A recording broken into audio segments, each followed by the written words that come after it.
Hello, I am roaringbug, and welcome to my Sims 4 speed build. This build is called Minimalism House, and it's a modern house, and the shell is from the gallery. It's a shell made by Lulu XX7101, and it's called a Fun Shell Challenge. And I created this build because I wanted to do something modern. I've been building a lot of Victorian, older style homes, and I thought I'd mix it up and do this modern home. So I kind of did it almost like a brutalist style. I just did this cinder block wallpaper on the outside of the build, and I did these raised platforms in order to give it a little bit more height in different areas of the build, in order to give it a little bit more interest to look at.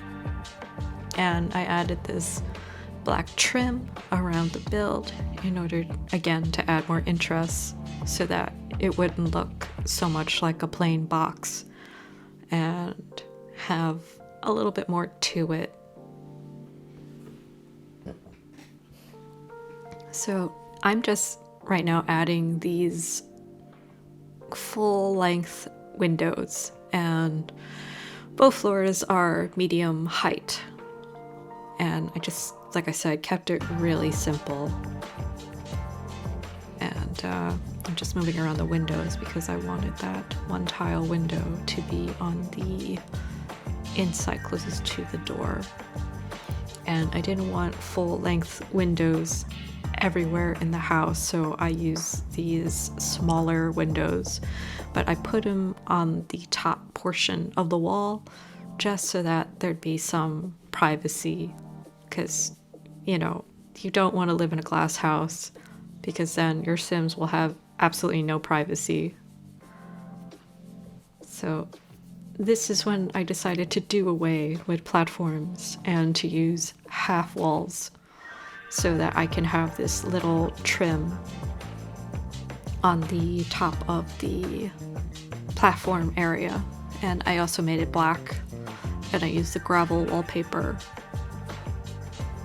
And I decided to carry over that half wall trim on the second floor of the build as well, just so that you can see like the difference with the black and the gray contrasting on the build. I thought it would give the build a little bit more of an interest than just having it look like I said, again, just a plain gray box.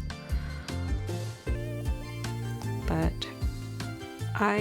frankly, I like minimalist style. I think it's very clean and nice. Also, I'm putting down this stair, and a trick to see the stairs while you're on the top floor, if you're playing on PC, is to hold the control key. Then you can place the stairs from the second floor. And it's a little tricky because the top floor isn't exact to the first floor. And this build had some internal walls, and I kept the internal walls, but I'm adding my own internal wall because I want that wall to be a place for a fireplace, and I just wanted to carry a little bit more realism by placing the wall also on the second floor. So this build, as I said, is completely base game, so I'm just using base game items, and I'm just using like these basic cabinets, but I'm using it in the black swatch because the interior is mainly going to be black and white, black, white, gray on the outside, but I gave it one color, so I made the interior of the build with an accent color in yellow. But you'll see when I decide to use yellow as an accent color pretty soon. Right now I'm just throwing down these lights. These are one of my favorite base game lights because, like the little saucer lights, they really light up the space. and this little room in the front that's going to be a bathroom, because I feel like it's convenient to have a bathroom next to the front door. And as you saw before, I was thinking about making the flooring black, but I thought it'd be too much black. So I went with this muted wood flooring instead. And right now I'm choosing a color for the backsplash for the fireplace, and this is when I decided to make it yellow. I briefly dabbled thinking I would use pink, but it wasn't that long ago I was doing a lot of builds with pink. So I think the yellow is a nice electric, vibrant color. It's a cheerful color, and I just used it sparingly throughout the house. And I finally got to use these really funky shaped Basegame side tables. I don't think I've ever used them. Like, I've seen them in a couple of Basegame builds, but I've never consciously decided to use these on my own. I probably wouldn't even use it in a residential. I would probably just put it in like a community lot. I don't know about you, but I enjoy community lots. It's an excuse to go wild. And if you see in my past videos, like, I've made a community lot. I think I made a bar shaped like a tea kettle. So yeah, it's just an excuse to do something wacky and wild. And I kind of felt that way about this minimalistic modern house.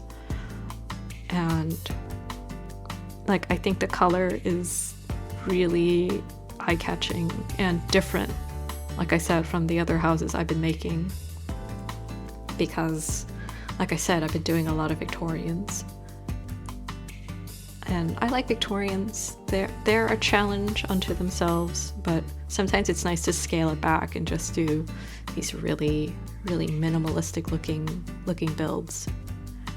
And I was really happy that that computer has like a yellow keyboard, but I think it's like one of the more expensive computers in the game.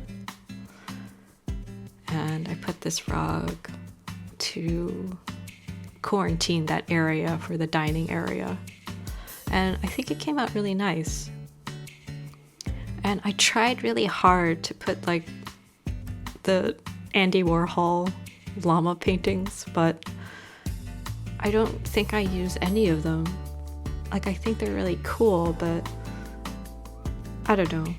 I ended up not using them because I wanted like pictures with black frames. But right now you're seeing the layout for the second floor.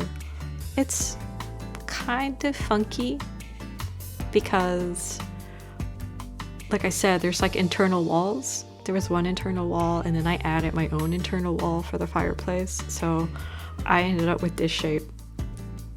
And as you can see, it starts out as a 2-bedroom home, but eventually I turn it into a 3-bedroom home. But for now, you're just gonna see me furnish it as a 2-bedroom house. So right now I'm putting like a toddler/infant room in the enclosed bedroom, and the open bedroom is going to be the parents' primary bedroom. And I tried to squeeze in 2 bathrooms in the top floor so that the toddler infants can have their own room, their own bathroom, and the parents can have their own separate bathroom. I think that bathroom is playable, but I didn't want to chance it, so I actually made it bigger. And you're gonna see me struggle trying to make this bathroom work.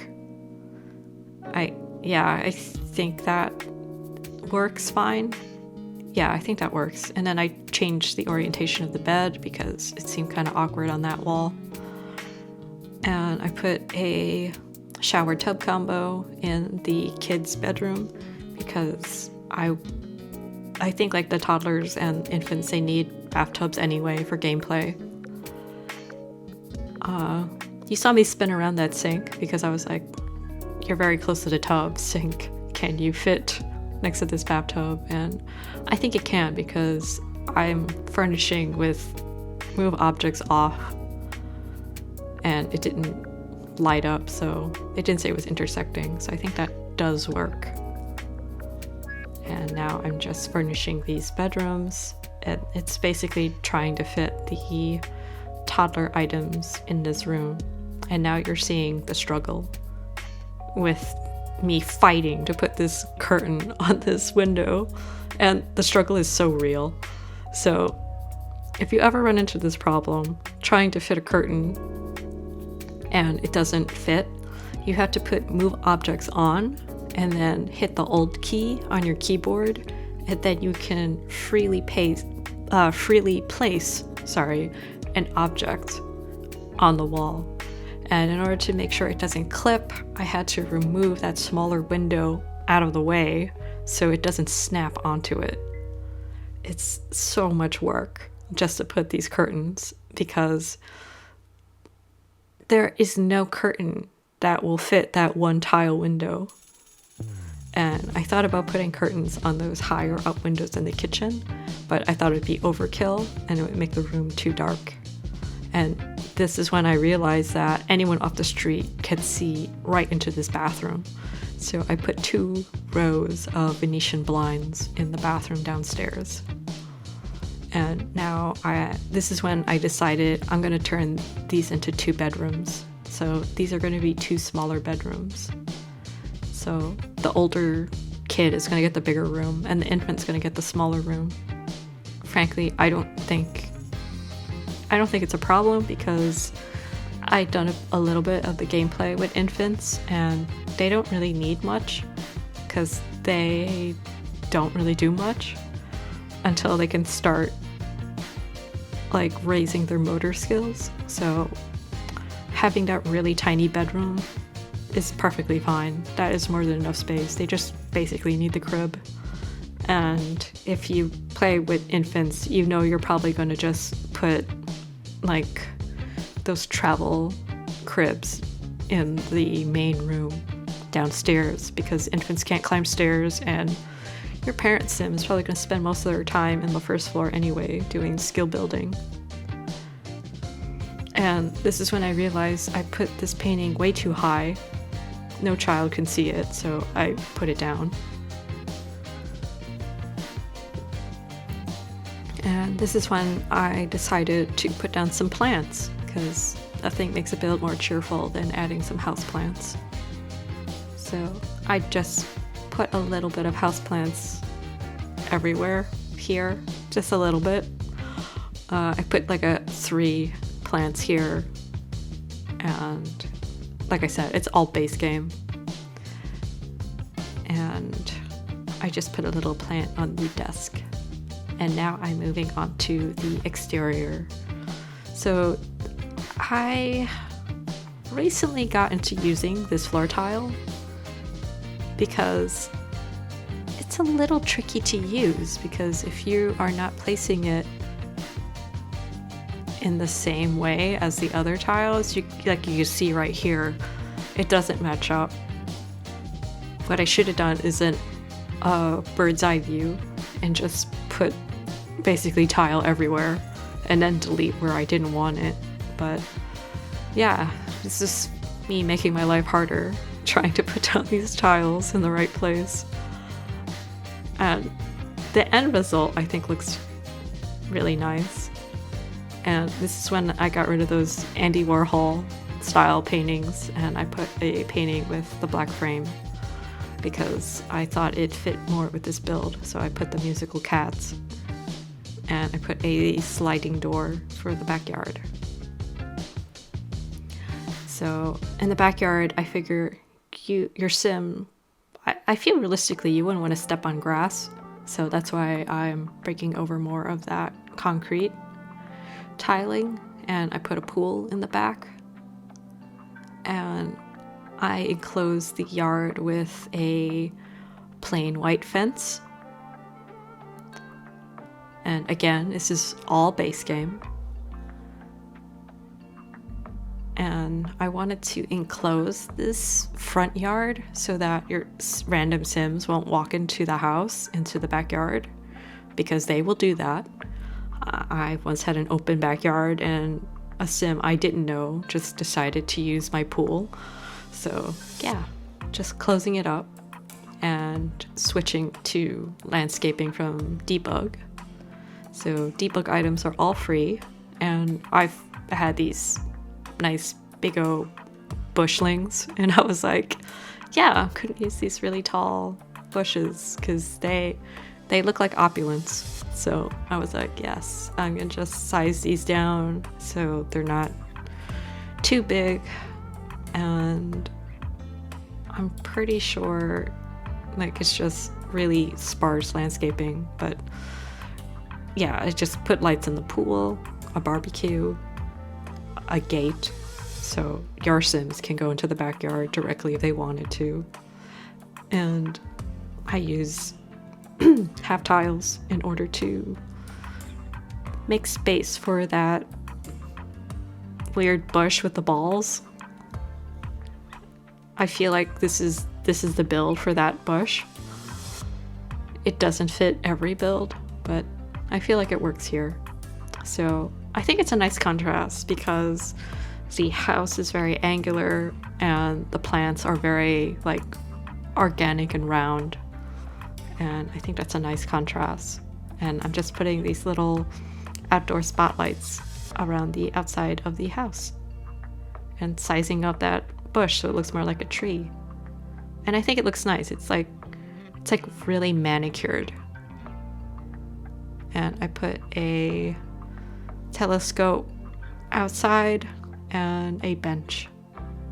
And I think that's more or less it. Oh yeah, and I add planters because I thought this house could use a skill building item outside. And now I'm just putting down some light dusting of terrain paint just so that the house looks like it didn't just emerge out of nowhere. And some curtains in the front that I missed. And that's it. So if you like this build, you can get off the gallery at roaringbug. Again, it's called Minimalism House, and it's all base game. If you like this video, please like, subscribe, or leave me a comment. And thank you for watching. Goodbye.